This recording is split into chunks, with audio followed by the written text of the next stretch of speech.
All right, Get gentlemen. that shot. That good?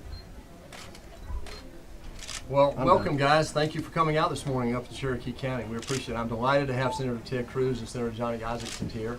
I really appreciate your interest. With that, I'm going to turn it over to Senator Cruz. Thank you.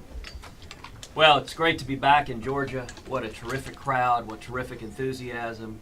This is a critical race. This is a race that very well control of the U.S. Senate could hinge upon. I believe 10 days from now, the good people of Georgia are going to elect David Perdue as their next senator. And I believe the people of Georgia are going to be critical to retiring Harry Reid as majority leader. The path we're on, it isn't working. It's not a matter of right or left or Democrat or Republican. It's a matter of common sense. The Obama economy is a disaster. Obamacare is a train wreck. The Obama-Clinton foreign policy has left the world on fire. And people understand we need to change course.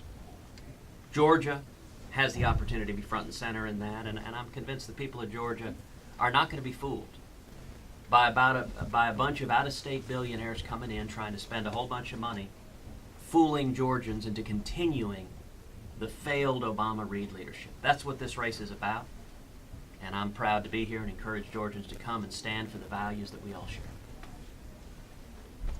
I said I'd be the amen guy, so I'm going to just say amen. I mean, I said out there very quickly, a majority of the United States Senate is 51. If you've got 49, you've got 0. Georgia's an important seat that we need to hold for the Republicans so we can get to 51, 52, 53, or 54. This race is critically important, and I'm happy to welcome my colleague Ted Cruz and my soon-to-be junior United States Senator David Perdue to be here today in Cherokee County. Thank you. Senator Michelle Nunn calls the shutdown also a disaster. Do you think it still resonates in politics today? Look, I think Michelle Nunn is exactly right that it was a disaster that Barack Obama and Harry Reid forced a government shutdown.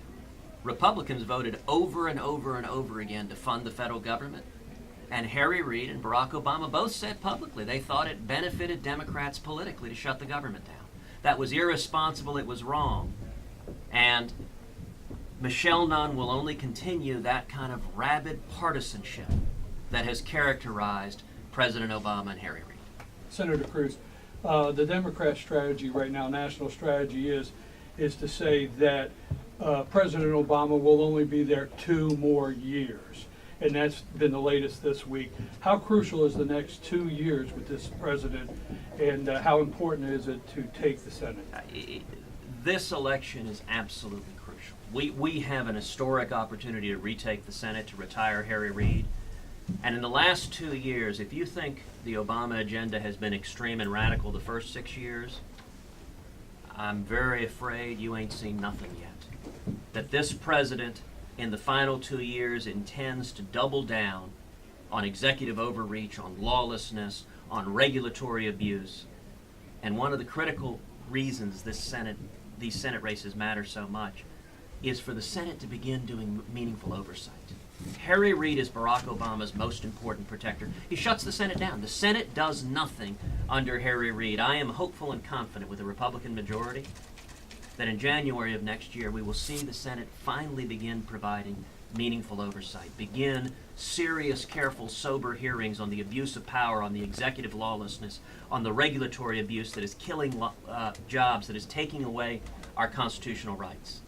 And then secondly, under Harry Reid, the Senate does nothing. There are over 350 bills the House of Representatives have passed, many of them with bipartisan support, many of them focused on jobs and economic growth, and they're all sitting on Harry Reid's desk. He refuses to allow a vote on any of them.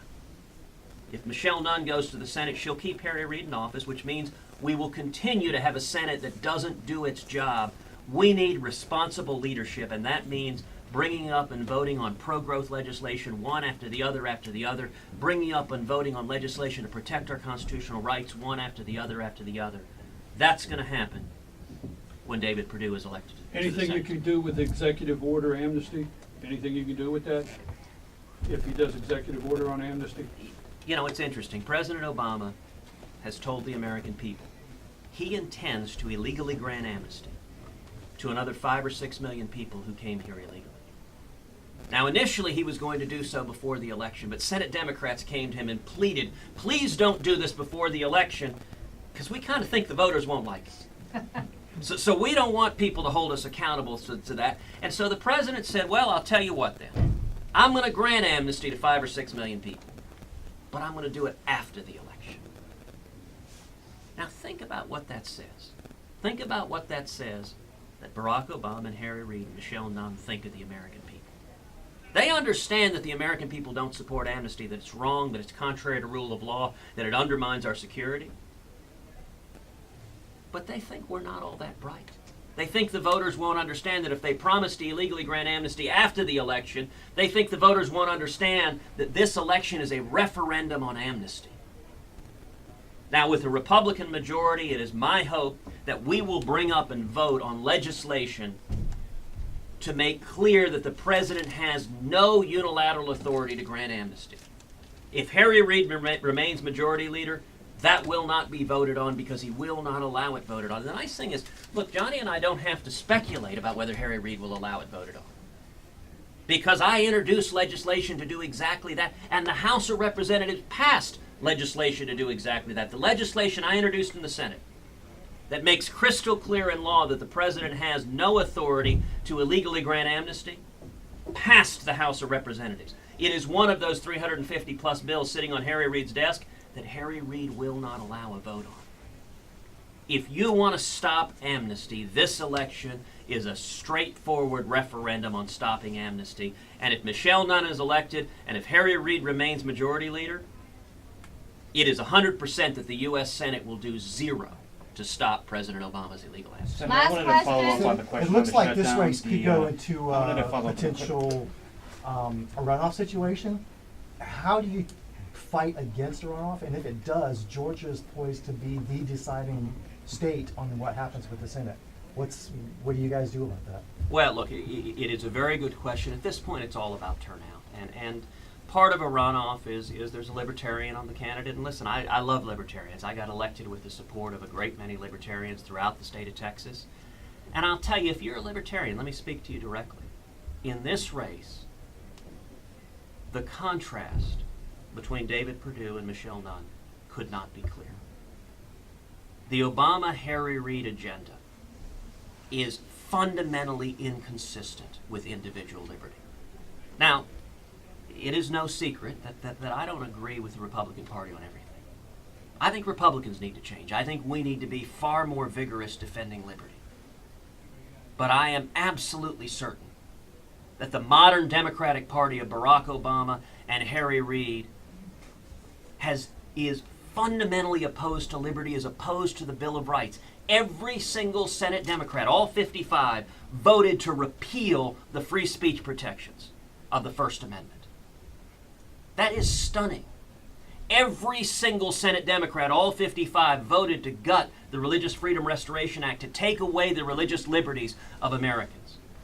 And so I would speak in particular to the libertarians in Georgia and say, listen, I encourage you, maintain your passion for liberty, but in this election,